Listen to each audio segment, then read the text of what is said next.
UP ज़िमनी इंतखाब के लिए तशहीर का आज आखिरी दिन है। मैनपुरी, रामपुर और खतौली में आज आखिरी दिन है तशहीर के लिए। आपको बता दें कि 5 दिसंबर को ज़िमनी इंतखाब के लिए वोटिंग होगी। 8 दिसंबर को नतीजों का ऐलान किया जाएगा। बाई इलेक्शंस हैं उत्तर प्रदेश की 3 सीटों पर, जिसमें रामपुर, मैनपुरी और खतौली शामिल हैं। ज़िमनी इंतखाब यहाँ पर है जिसके लिए इंतखाबी तशहीर का सिलसिला आज थम जाएगा। आपको बता दें कि आज आखिरी दिन है इंतखाबी तशहीर का। रामपुर, मैनपुरी और खतौली में पूरा जोर लगाती हुई तमाम पार्टियां नजर आ रही हैं। रामपुर में अखिलेश यादव एक दिन पहले पहुंचे थे। गुज़िश्ता रोज वज़ीर आला योगी आदित्यनाथ पहुंचे आकाश सक्सेना की हिमायत में वोट मांगने के लिए। वहीं मैनपुरी में पूरी ताकत झोंके हुए इस वक्त समाजवादी पार्टी। मैनपुरी वो सीट जो मुलायम सिंह यादव के इंतकाल के बाद खाली हुई है। डिंपल यादव यहां से उम्मीदवार हैं और उनके सामने बीजेपी ने उम्मीदवार रघुराज शाक्य को बनाया है। अपनी अपनी पार्टी के लिए, अपने अपने उम्मीदवारों के लिए वोट जुटाने की कवायद तेज की हुई हैं पार्टियां और आज इसका आखिरी दिन है। बता दें कि इंतखाबी तशहीर का जो शोर है आज थम जाएगा। 5 दिसंबर को ज़िमनी इंतखाब इन तीनों सीटों पर होने वाले हैं और आज इंतखाबी तशहीर में पूरी ताकत झोंकते हुए ये तमाम लोग नजर आएंगे। आपको बता दें कि चंद्रशेखर आजाद रामपुर में बने हुए हैं।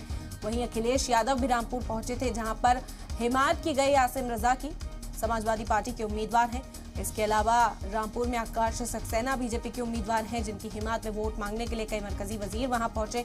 मुख्तार अब्बास नकवी मुसलसल रामपुर में बने हुए हैं खिचड़ी पंचायत के जरिए और दूसरे इजलास के जरिए पासमानदा तबके को रुझाने की कोशिश भी की जा रही है। मैनपुरी की बात करें तो रघुराज शाक्य की हिमायत में भी कई मरकजी वज़रा यहाँ पर पहुंचे थे इंतखाबी तशहीर के लिए।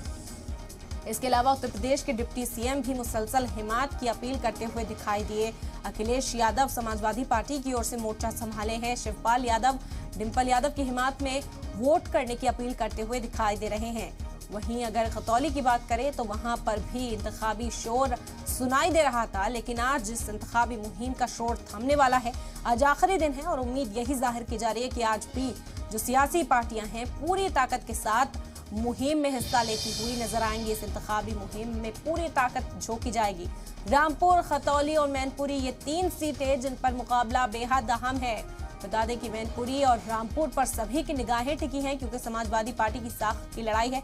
रामपुर वो सीट जहां आजम खान का वकार दाव पर है। आपको बता दें कि आजम खान को 3 साल की सजा सुनाई गई, जिसके बाद उनकी रुकनियत रद्द हुई। रामपुर की सीट खाली हुई जहां से आसिम रजा को उम्मीदवार बनाया गया है और आसिम रजा की हिमायत करने के लिए लगातार आजम खान मोर्चा संभाले हुए हैं। अखिलेश यादव उनका साथ देने के लिए पहुंचे थे। वकार की लड़ाई है समाजवादी पार्टी के लिए, जिस पर पूरी ताकत समाजवादी पार्टी ने झोंक दी है। दूसरी ओर मैनपुरी की सीट मुलायम सिंह यादव की सीट है। साफ तौर पर यादव कुनबा इस सीट को अपने पास ही रखना चाहता है, इसीलिए अखिलेश यादव ने अपनी अहलिया डिंपल यादव को सीट से आगे किया था और उनकी हिमायत में मुसलसल इंतखाबी तशहीर में ताकत झोंकता हुआ पूरा यादव कुनबा नजर आ रहा है। शिवपाल यादव को मनाया गया और इंतखाबी तशहीर का वो हिस्सा बने। उन्होंने यकीन दिलाया अवाम के बीच पहुंचकर कि पूरा यादव कुनबा एक साथ है और मुलायम सिंह यादव की ये जो सीट है इसे समाजवादी पार्टी के पाले में ही रहना है। लगातार लोगों को राग़िब करने की कोशिश अपनी ओर की जा रही है। खतौली में भी मुकाबला दिलचस्प है। देखना होगा कि कहां पर अवाम किसके हक में फैसला करती है। इसका खुलासा तो 8 दिसंबर को होगा, लेकिन आज इंतखाबी तशहीर का जो शोर है वो थमने वाला है।